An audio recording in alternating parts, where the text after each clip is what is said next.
There's been an awakening in the reboot.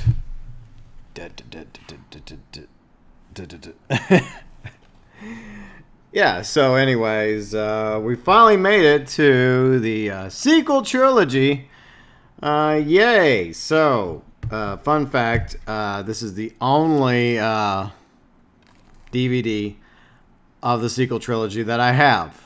Force Awakens. A.K.A. A New Hope 2 Electric Boogaloo. Yes, basically a reboot. A soft reboot. But I did watch it in theaters. I did enjoy Force Awakens. And we'll talk about it. My overall review and how I rank it with all the other Star Wars films in the quote-unquote Skywalker saga. And so let's get to it, shall we? Fun fact, this is the first Star Wars movie made by Disney.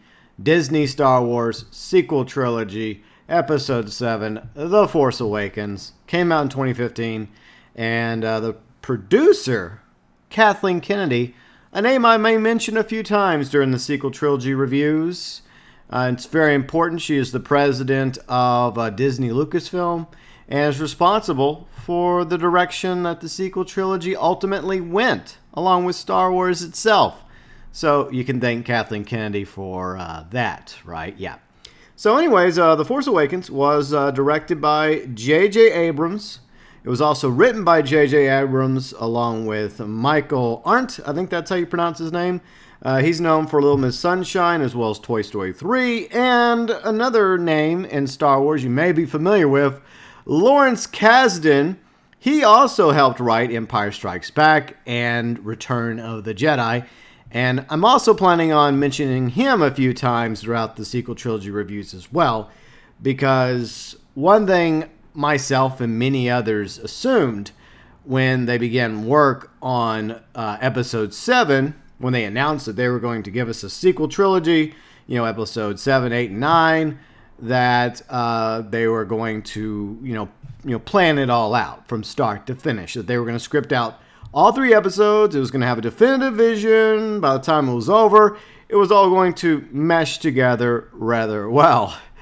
Yeah, it was such a happier time back then when we actually had faith in Disney. Even though one of the first things they did was cancel the Clone Wars. By the way, I did do a 7-episode, season 7? Yes, season 7 review of the Clone Wars, the final season of the Clone Wars, last week, along with wrapping up the original trilogy reviews last week with Return of the Jedi. So yeah, plenty of other reviews for you to check out on the channel, but we are diving in to Force Awakens. So you had J.J. Abrams direct it. You had one of the writers, Lawrence Kasdan from Empire, Return of the Jedi. Should have been included also in Episode 8 and 9, in hindsight, I think. But it was score-wise performed brilliantly by the legendary composer John Williams. Always has done great work. And you also had starring in Force Awakens young actress Daisy Ridley as the protagonist, Rey, as well as John Boyega as Finn, a stormtrooper turned resistance fighter, Adam Driver as the mysterious Kylo Ren, along with Oscar Isaacs as a resistance X-Wing pilot. Andy Serkis, love Andy Serkis. He's best known for playing Gollum in Lord of the Rings, as well as Caesar in the the different Planet of the Apes films. Was it Rise, Dawn, and War, right? Yeah, those 3. Great performances. All around, Andy Serkis, a very underrated actor. And he plays as the mysterious supreme leader of the First Order, Snoke, along with, Hux, who's played by Domhnall Gleeson. I hope I'm pronouncing his name correctly. If I'm not, I do apologize to the actor. And there's cameos. I consider these to be cameos, by the way, because they're not really in the movie very long. You have Carrie Fisher as Leia Organa, General Leia Organa, leader of the Resistance. You have Harrison Ford reprising his role as Han Solo, along with Peter Mayhew as Chewbacca. I think this is the last time Peter Mayhew dons the outfit as Chewbacca. I believe that's right. I could be wrong. But you also have a very small, brief cameo from Mark Hamill at the end as Luke Skywalker. Then you have the legendary Max von Sydow. He's in the movie for like 5 seconds at the very beginning. So at the very beginning, you have a little bit of Max von Sydow, and then at the very end, you have a little bit of Mark Hamill. And by the way, you know, both Carrie Fisher and Max von Sydow passed away. Sad losses, because love both of them. Max von Sydow, legend, absolute legend. And we don't really get much time with his character, sadly. You also have cameos from Anthony Daniels. He plays C-3PO in The Force Awakens and all the other Star Wars films, obviously. And Game of Thrones, Gwendolyn Christie as Phasma.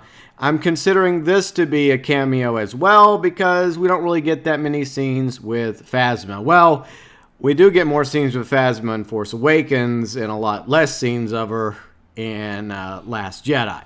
I was excited when the trailer of Force Awakens came out many, many years ago. I went to go watch it. I enjoyed it thoroughly. And even though it's a soft reboot, I still enjoy this movie. I do, because it does feel closer to the original trilogy when it comes to its feel than anything else. It's closer, I would say, than the prequels. The prequels, to its credit, the prequels are its own thing, right? The prequels have a right to be its own thing. Still exists in the Star Wars universe.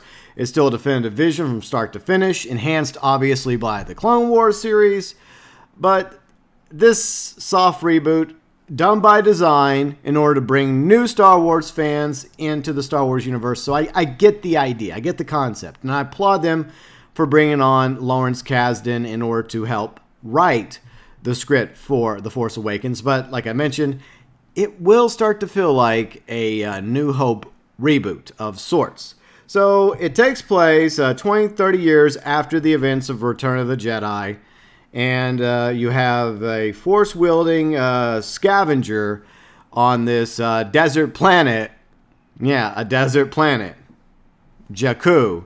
Which we're going to call Desert Planet 2 Electric Boogaloo. Because you have Tatooine, you have Jakku. I think there's going to be another desert planet by the time we're done.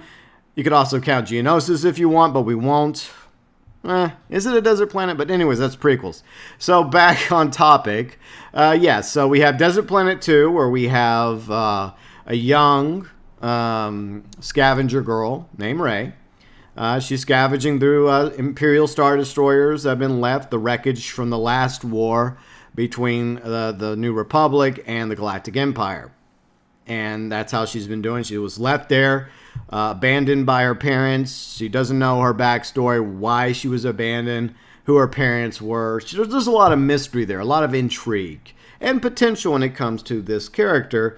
And you have, also a scene where you have Max von Sydow's character, who's looking for Luke Skywalker along with everybody else, because after the Jedi Temple was destroyed and most of the new Jedi were killed, once again, a rehash.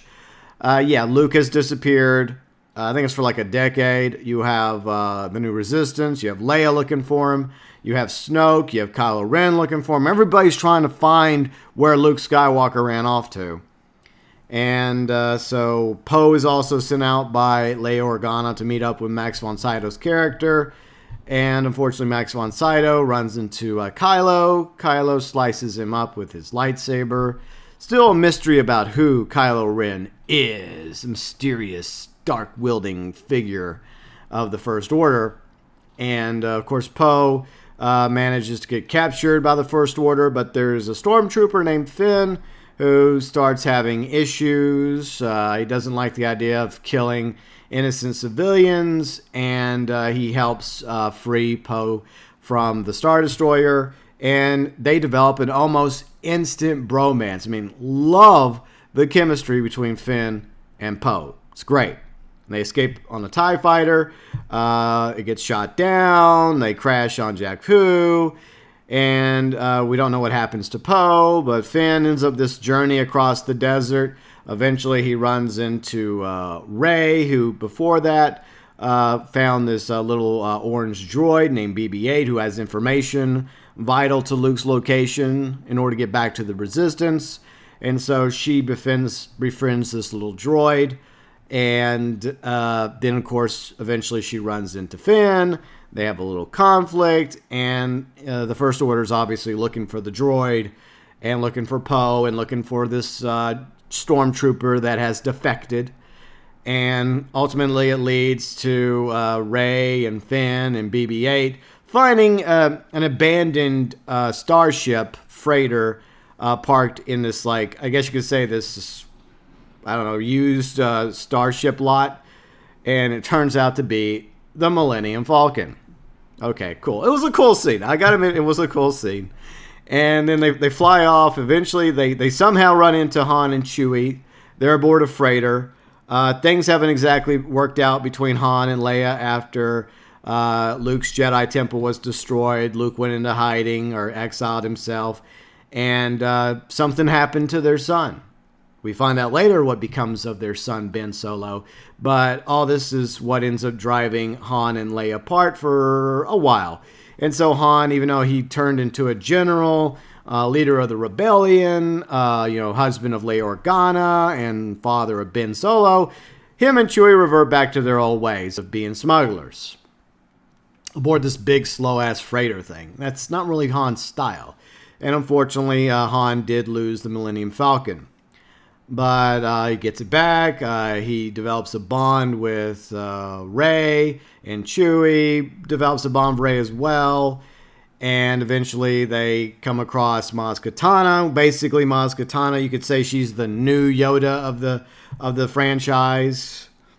And there's also a new Death Star 3, or Star Killer Base, which is bigger than the Death Star and more destructive than the Death Star. Instead of shooting one beam, from the killer base to a planet, it could shoot one beam that turns into multiple beams and destroys an entire star system. And that's what happens. Within a blink of an eye, under General Hux and Snoke and Kylo Ren, Star Killer Base activates and is used to destroy Hosnian Prime, which is the capital of the New Republic. The former capital of the New Republic. The former New Republic? Yeah. All the planets in the New Republic, in Hosnian Prime, in that one star system, are destroyed.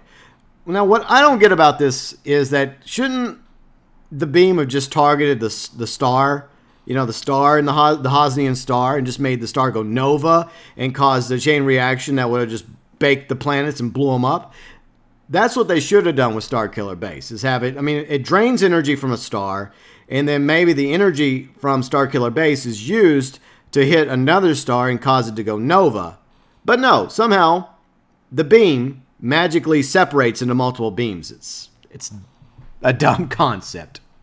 And it's obviously a reboot of the whole Death Star premise. But I think they have reversed the canon on it, and it actually, I think, is supposed to be Ilum, which was where the Jedi would take the younglings to get their Kyber crystals for their laser swords, for their lightsabers. I think that's pretty much proven in the scene in Jedi Fallen Order. That was a great game, by the way. Absolutely enjoyed playing it. I did get rather salty during my live streams. It's over on the gaming channel, in case you're wondering, and in the Star Wars playlist, where I'm putting all my Star Wars content from both channels. But yeah, so now the New Republic's gone.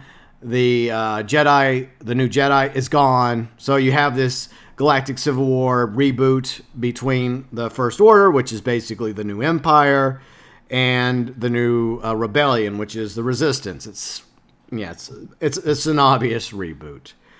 But so let's see. I think Rey gets captured by Kylo Ren. It's revealed that Kylo Ren is in fact the son of Han and Leia. He was seduced by the dark side, so Ben becomes Kylo Ren, the leader of the mysterious Knights of Ren. I'm sure we'll find out more about them later, right? Yeah, looking forward to that.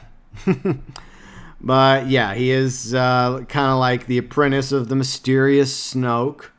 And we don't really get much time with Snoke, but credit to Andy Serkis. Fantastic performance by Andy Serkis, as always. It makes you really wonder about Snoke. Like, who is this guy? Like, is he actually Darth Plagueis? Lord Sidious's master. We hear that Darth Sidious gets killed in Episode 3, but did he? Or was he existing in the shadows, the true puppet master? Or is he another, dark side wielder out there in the unknown regions. Like, what is the mysterious story that is around Snoke? I can't wait to find out more. Yeah. Yeah, I can't wait. But for now, focusing on episode 7, it leaves a lot of intrigue, a lot of mystery to the origins of the First Order and Snoke, as well as what has become of Luke and the part he's going to hopefully play in the sequel trilogy. And so, once again, you have a reboot of, I guess, the Battle of Yavin, where Starkiller Base is draining another star in order to fire upon the Resistance base. And Poe Dameron and the others lead a desperate attack. You have first aboard the Millennium Falcon, you have Rey and Finn and Chewbacca. They go in after, Han has reunited with Leia, and Leia's trying to convince Han to help reach out to Ben, trying to save Ben and bring him back. So they go rescue Rey, who's been, I think she was taken to Starkiller Base. And she's starting to really understand her Force power. She realizes she's Force wielding. She has the ability. She's very strong in the Force because at Maz Kanata's fortress, she happens to come across Anakin's lightsaber that Luke lost on Cloud City against Vader back in Empire Strikes Back. And how that lightsaber came into Maz Kanata's possession is a story for another time, which apparently gets answered in a comic. Yay. Good job, Disney. Well done. So she touches Anakin's lightsaber, and I call it Anakin's lightsaber. I don't call it Luke's lightsaber. I don't call it Rey's lightsaber. It was originally Anakin's lightsaber. I mean, Luke uses it, and Rey uses it, but still Anakin's, technically. He used it for a lot of good and bad things. But she touches it, and she has this like Force vision. It's really cool. Obviously, we're trying to learn who she is. Why does she have Force powers? Is she related to anybody in the Star Wars universe? Is she a Skywalker? Is she an Organa? Is she a Kenobi? Is she someone else entirely? Or is she just someone that happens to be strong in the powers of the Force? Could be. Those answers will be revealed eventually. But, so she's managed to escape capture from Kylo Ren. There's some sort of thing going on, some sort of friction between her and Kylo. And Kylo sees potential in her as a potential fellow Force wielder.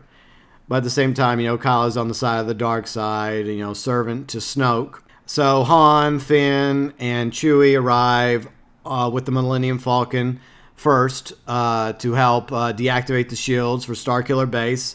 So Poe and the Resistance squadron of X-Wings, once again, they couldn't create new X-Wings or new starfighters for the Resistance. They had to just create newer versions of X-Wings, which I guess is okay.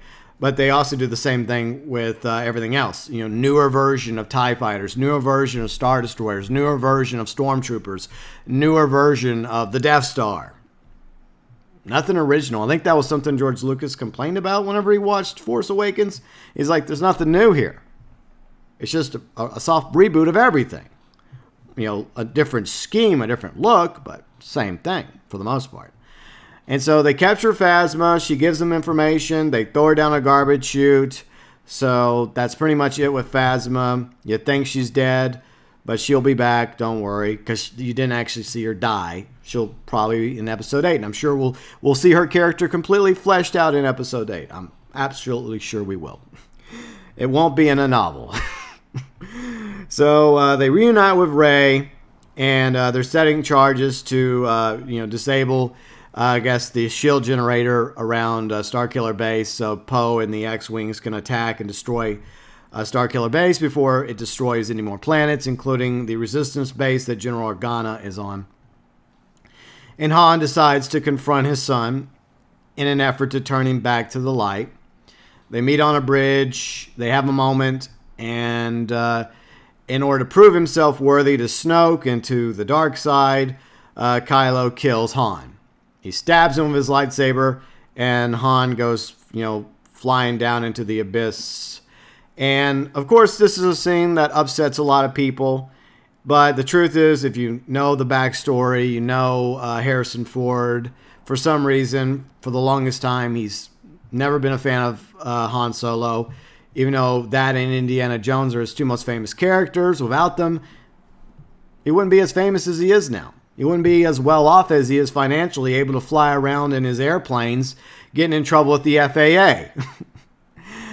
But ever since Return of the Jedi, he's wanted Han Solo killed off. Well, he got his wish in Force Awakens. And so that obviously pisses off everybody, including Chewie, who hits Kylo with his bowcaster from a distance. So Kylo's injured. The Resistance X-Wings are attacking Starkiller Base. And so you have Rey knocked out in the snow. You have Finn pick up the lightsaber to fight Kylo Ren. He does his best, but he gets injured by Kylo. And then Rey comes to, and then you can tell that she's getting... Her force powers are starting to come out. They're starting to come out.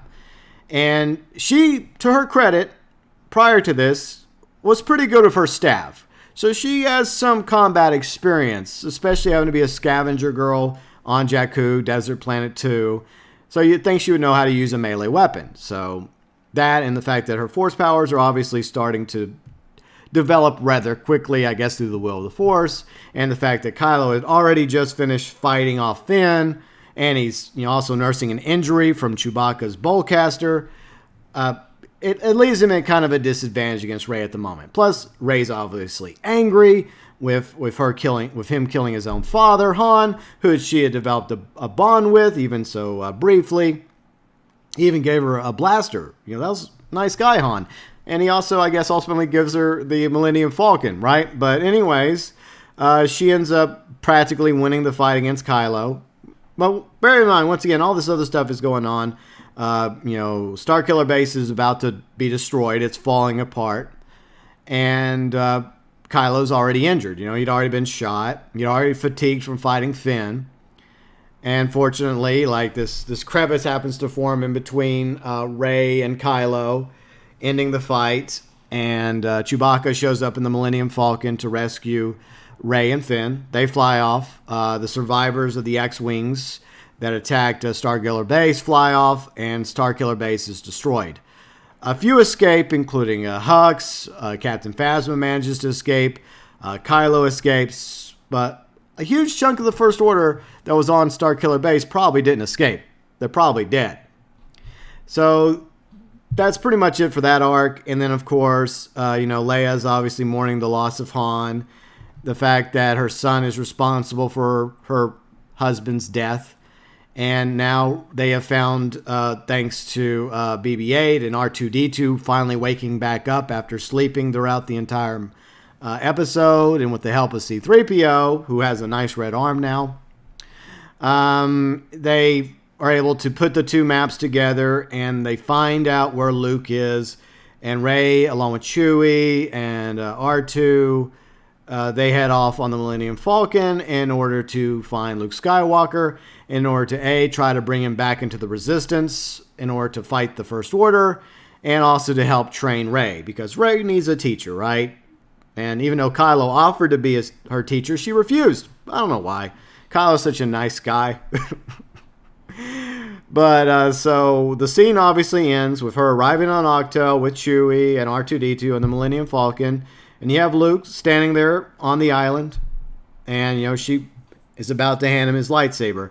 And we leave the theater like, oh, come on, we want more. Come on, we want more. But at the same time, leaving the theater from Force Awakens, it made me and many others excited for the sequel trilogy. Even though it was obviously a soft reboot, as we've pointed out, I was still excited for it. I still felt the potential of episodes 8 and 9. And maybe it wouldn't be as good as the original trilogy. Maybe it would be better than the prequel trilogy. But there was hope. There was faith. It felt like the Force was with the sequel trilogy. So the things I liked about it was Finn's story, the idea of a stormtrooper becoming a resistance fighter. It's something that I would have liked for them to spend more time on in episode 8 and 9. They do a little bit in episode 9. By the way, I did watch episode 9. I'll have that review up in, 2 weeks from now. And then next week, we'll have episode 8's review. Yay. But I like the concept. You have the fact that Rey has so much potential in Episode 7. So much potential to be a great protagonist in the sequel trilogy. She does. At this point in Episode 7, there's potential. Plus, I like Daisy Ridley. And I just thought that there was hope there. There was potential. And, of course, the bromance, as I mentioned, between Finn and Poe. Pin, is that what we're going to call him? Pin, P-I-N-N. Finn and Poe. And the mystery around Supreme Leader Snoke. I want to find out more about Snoke in the next 2 episodes. And the way things are going to play out. And, Luke's impact on Rey's training, as well as the part he's going to play against the First Order. I guess we will find it all out in Episode 8 review, and of course the Episode 9 review. Things I didn't like about The Force Awakens is basically Kylo is a Darth Vader fanboy. Somehow he's gotten a hold of Darth Vader's mask, even though Luke burned the body at the end of Return of the Jedi. He put it on a big giant pyre, but I guess the entire body wasn't burned down, and someone came along and got a hold of Vader's burnt mask and gave it to Kylo as a gift. Okay. And so he communes with Darth Vader. At least he thinks he's communing with Darth Vader. He wants to be like his grandfather, even though his grandfather did kind of sort of redeem himself and turn on the Emperor and throw the Emperor down a reactor shaft and killing the Emperor for him never to return in a future Star Wars movie, redeeming himself as Anakin Skywalker. But you think Kylo would know that. Well, that part about, Darth Vader finding redemption, saving his son, and, coming back to the light and becoming a Force ghost, but I guess not. So, yeah, the fanboying is kind of annoying. I don't really care for it as much. Kylo also had potential as well. Missed opportunities to get the band back together. Yeah, that's something that a lot of Star Wars fans were hoping for. We expected the torch to be passed from the original trilogy cast to the new cast, which was fine. But we should have had a moment with Luke, Leia, Han, Chewie, and Lando. It would have been so cool if they'd had a moment together in the sequel trilogy, but alas, we didn't get that. Billy D. Williams was not in Episode 7 or 8, unfortunately. He is in Episode 9, so that's good. But at the very least, we could have gotten something with Luke, Leia, Han, and Chewie. We got Han and Chewie, we got Han and Leia didn't even give Chewie a hug at the end of Episode 7. Why? He just lost his best friend. Leia just lost the love of her life. You think the two people that would be consoling each other were Leia and Chewie, not Leia and Rey. She just met Rey. Okay. Let's see. Like I mentioned a moment ago, it definitely is nothing more than a soft reboot of New Hope. It's fine. It's going to be the best of the sequel trilogies, the way I'm going to rank it in a moment. But let's just call it what it is. It's a soft reboot. Entertaining as it may be, setting the stage for potential in Episodes 8 and 9, it's a soft reboot. Everything about it is. The stormtroopers, the TIE fighters, the Star Destroyers, the Planet Killer base, the X-Wings, both the Jedi and the Republic being destroyed. Same thing. It's just a rehash of Episode 4. It's basically Rebels versus Empire 2.0. Been there, done that. Despite the fact that it's an obvious soft reboot, like I said, it was entertaining. Great story, great concept, great potential with the characters and the arc going forward into Episode 8 and 9 of the sequel trilogy. And at the time, a lot of us, including myself, believed that there was a plan, that they had set down and hopefully scripted out Episode 7, 8, 9 from start to finish, that they knew which direction these characters were going to go, the direction Rey and Luke were going to go, the direction that they were going to go with Kylo, the revelation of who Snoke is and why is he so powerful. A lot of us were hoping that a lot of these things would be properly answered, and by the time we get to Episode 9, it would be an epic conclusion to the sequel trilogy. Like I mentioned, maybe not as good as the original trilogy, but perhaps close. Maybe better than the prequel trilogy. But yeah, so despite the fact it's a soft reboot, it set the stage for bringing new Star Wars fans on board, bringing back the old ones as well, and made a lot of us look forward to episode 8 and 9. Cautiously optimistic, but like I said, we had hoped that there was some sort of plan, some sort of vision. So I have to rank Force Awakens as a 6 on my list from best to worst of the Star Wars Skywalker saga. It's a little bit better than Attack of the Clones. Attack of the Clones I already reviewed. It was the worst of the sequel trilogy, so that's why I put it down at 7. But I wanted to give Force Awakens a little bit higher, I guess, on my list because of where it could have led. The potential, it being a soft reboot, still could have been a great beginning to an awesome trilogy. And if only we would have had some sort of definitive vision. If only Bob Iger wouldn't have taken George Lucas's, treatments for his vision of the sequel trilogy and not wadded them up and tossed them in the garbage chute. Good job, Bob Iger. Good job, Kathleen Kennedy. Fantastic. Or at the very least, as I've mentioned and as I plan on mentioning in the next reviews, they could have had a head writer. Somebody in charge. Maybe not J.J. Abrams because his wife only wanted him to direct one episode of the sequel trilogy. So he did his episode. In episode 8, Rian Johnson. And originally episode 9 was supposed to be Colin Trevorrow, who directed Jurassic World. But they should have had on the writing team people on board to write it episode 7, 8, and 9 start to finish, without any deviation or subverting of expectations. And the candidate I would have suggested is someone that's experienced with Star Wars movies and also one of the writers of Force Awakens, Lawrence Kasdan. I think he would have been a good head writer for the sequel trilogy, but unfortunately that didn't exactly transpire. So there you go, rank 6 for The Force Awakens.